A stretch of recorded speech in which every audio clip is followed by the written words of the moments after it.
Alright, what's up guys? Welcome back to an all new exciting episode with your boy Salam O from Aero Studios, and today I'm going to be walking you through this very quick ultimate retouch workflow that's going to take you like basically from now till 2024 and even beyond. Yeah, so let's quickly dive in.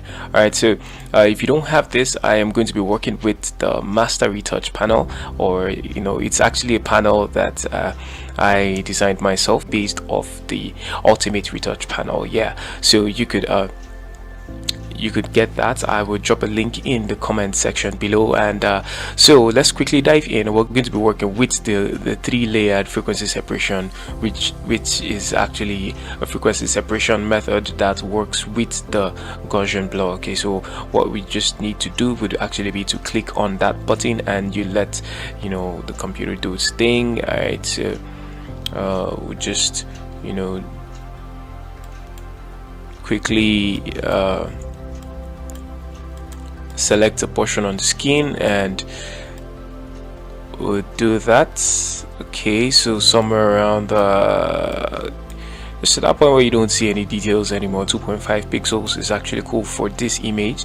And yeah, so just a quick shout out, this image was actually created by Rachel Claire. Okay, so you drop the high pass. Now the difference with this method is that it actually splits the image into three different frequencies. Okay, so the low frequency, the mid frequency, and the high frequency. Or basically the mid frequency and the high frequencies are actually both your detailed layers.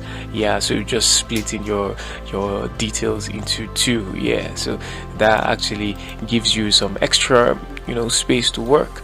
Okay, so for some people, when you're working on a very high-end frequency separation or high-end retouch, sorry,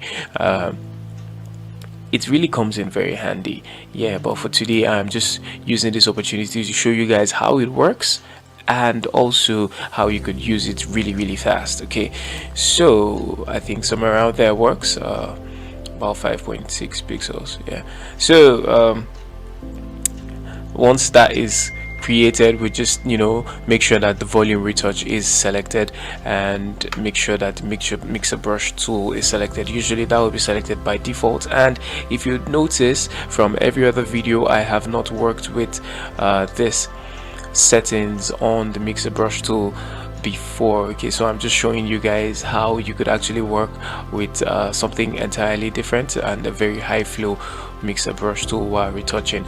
Now once it's a high flow mixer brush tool, you need to zoom in and take it gently. Now because it's a high flow setting, you would need to be very careful because you could easily mess up the image, so I'd suggest you go in very tiny strokes. Okay, so once you do that, tiny bits and pieces of the image, you go in piece by piece. Alright, portions. Now be very sure to pay attention to the shadows, lights and shadows of the skin, because that's what actually gives you the depth. Of course you would actually know that that's where the information of the depth of the image actually is recorded in lights and shadows. So you just pay attention to that and follow the same pattern as it is on the image. Okay,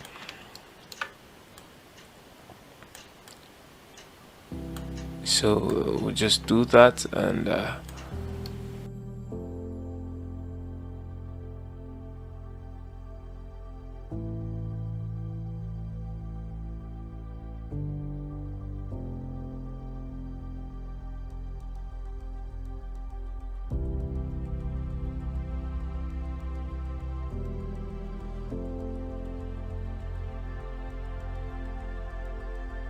all right, so we could actually see that this already looks really fine. Now because we actually work to the high flow brush tool, I told you, as I said earlier, you need to be like really careful when just working in little tiny bits of portions on your image, then you could, you know, just zoom out and see the overall thing. So this is where we're coming from. This is the before and this is the after. Now if you are a fan of my videos, you would have actually found out that usually I don't work with 100% opacity most times when I'm retouching, so literally just drop it down a little bit, just a notch. Okay, yeah. So before we go further, just this is a quick reminder: if you haven't subscribed to this channel, do well to subscribe, and if you have any questions, do let me know in the comment section below. Okay, and be sure to turn on post notifications so you could be notified when next I'll be posting a video.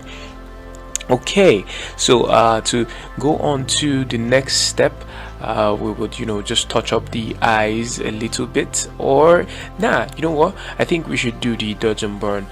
Yeah, we should do the dodge and burn first, and we would go ahead to, you know, dodge and burn and create a dodge and burn layer. Now what I like to do personally would be to open the overlay, dodge and burn layer, and also a soft light dodge and burn layer. Now you don't have to do it this way, but this is actually my own more like a workflow. So I use the soft light for the dodging, and then I use the overlay for the burning, you know, just a guide to, you know, keep you on track.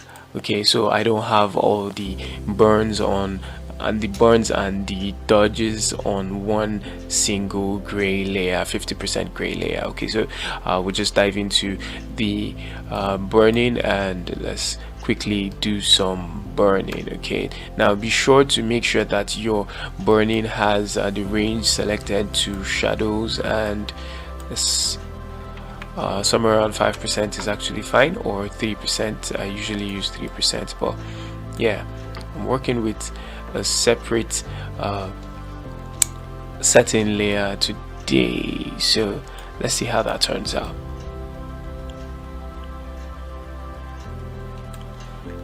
Now, a good rule of thumb is actually for you to think of to pay attention to the depths of the image. Okay, so places where there is actually depth, and you know, you want to introduce depth, that's where you would be working with your dodge, sorry, your burning actually.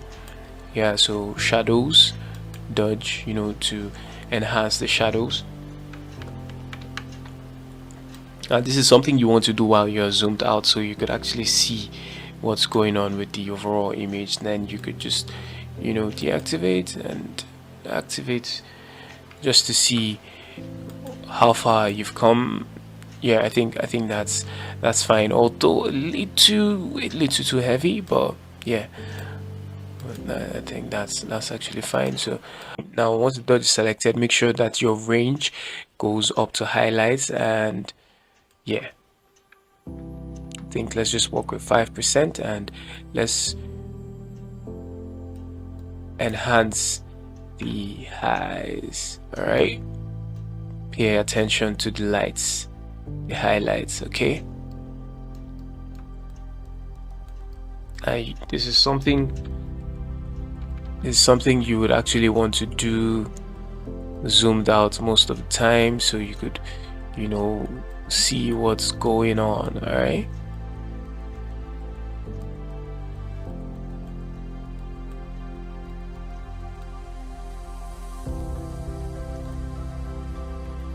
now one thing I like to do is actually to select both layers and throw into a group. Now you could actually just rename that group to, you know, dodge and burn, and yeah, so we have everything in one group, and we could actually see the progress. Now if you notice, this looks a whole lot more 3D like. Yeah, so it has more depth to it, and not as flat as the before. This is the before, and then this is the after. Like, this actually does a whole lot. Yeah, so let's move on to the next step, post retouch panel, and let's work with the eyes tool. So we're going to be focusing on the eyes now before we head on to the next level. Okay, so let's drop the radius just a little bit. Now this is going to be what we're going to be using to sharpen up the eyes. Alright, so once we have that working, we just let the actions work and create all the layers, and once that is done, it's going to be on the iris boost layer. Now this is where this is actually a max layer, so we're going to make sure that white is selected, and wherever we brush over is going to be sharpened up. And now basically this is just to make the eyes pop, so just do that. Brush over the eyes, just give some pop to the eyes. That gives a nice feel. Okay, that's a little too much, yeah, so you could just drop the opacity just a little bit, yeah, so you could see the before and the after. The eyes actually pop a whole lot more right now, yeah. So bright eyeball, yeah, you could also work with that. Make sure white is selected, get your brush, and also brush on the eyeball. Now this is for the eyeball, so make sure you are on the max. Okay, bright eyeballs, yeah, make sure you're on the max layer, so you're not painting on the adjustment layer. You can actually just use this, make sure you're there.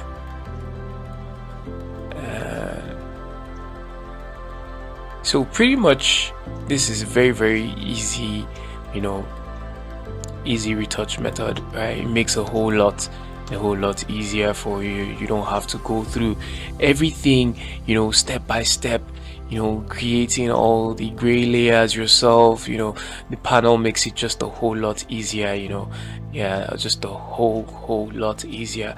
Now you could zoom in some more and get some extra detailing over there, just for those tight corners, yeah. And let's do the same for the other eye. If we're okay, there's no space there, so yeah, you could see that's some serious pop.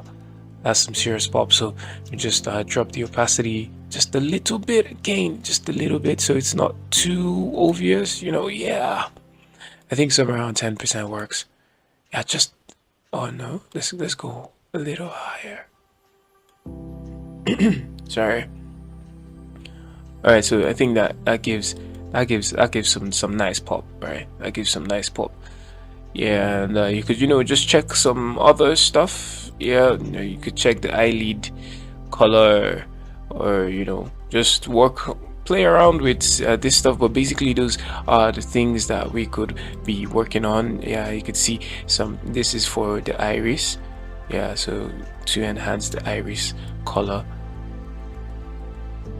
that actually takes out color of the iris, and boom.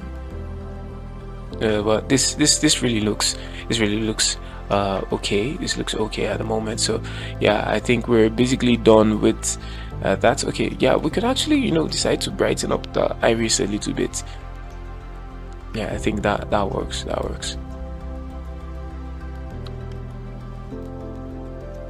And I'll be sure to go around, just around, not the whole thing, so it doesn't look funny and all that. So once we do that, we need to drop the opacity because it's way too much.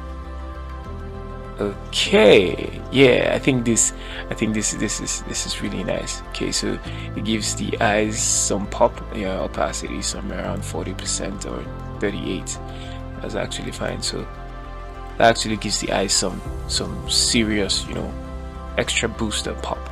Yeah, so this works for me at the moment. Yeah, you could just do you, okay, do you, and make sure it comes out really nice.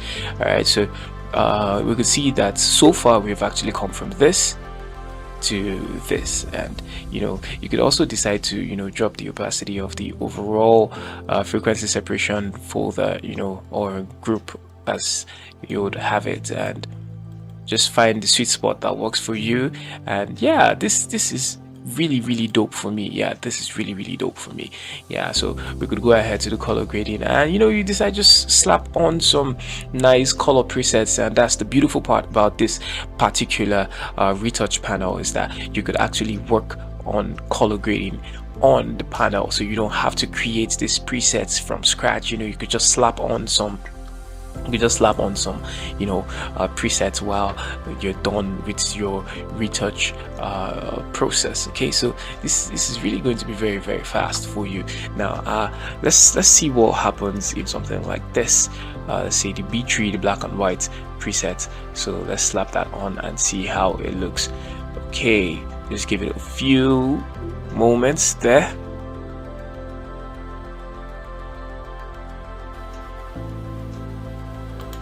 Okay, sorry, I kind of like mistakenly created both. I clicked on it twice, so I was going to delete one, and yeah, this is what it looks like. So I don't really like how this looks, so let's see something else. B2.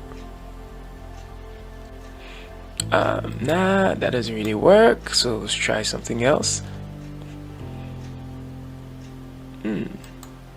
Okay, so let's see what the color presets work. It's really fast, so you could like circle through these presets, and you could also even play around with your blending mode, to just get something really interesting like this lighting. Yeah, this looks nice. So you can see this gives a very smooth fade to the image. Okay, yeah, and this looks so nice, like so nice for me. I think this works for me so nice. So I'm going to be dropping the things you're going to need in the comment section, or the description rather, below. And if you would want to do something like that or like this, you could actually follow this process, and you could post me on Instagram or TikTok, and yeah, let's talk. Let's see how it goes. Now, if you have any questions or you have any requests, do let me know also in the comment section below. Don't forget to like, share, subscribe, and turn on post notifications so you'll be notified when next I will be posting a new video on this. But for now, I'll see you guys in the next video. Ciao, ciao.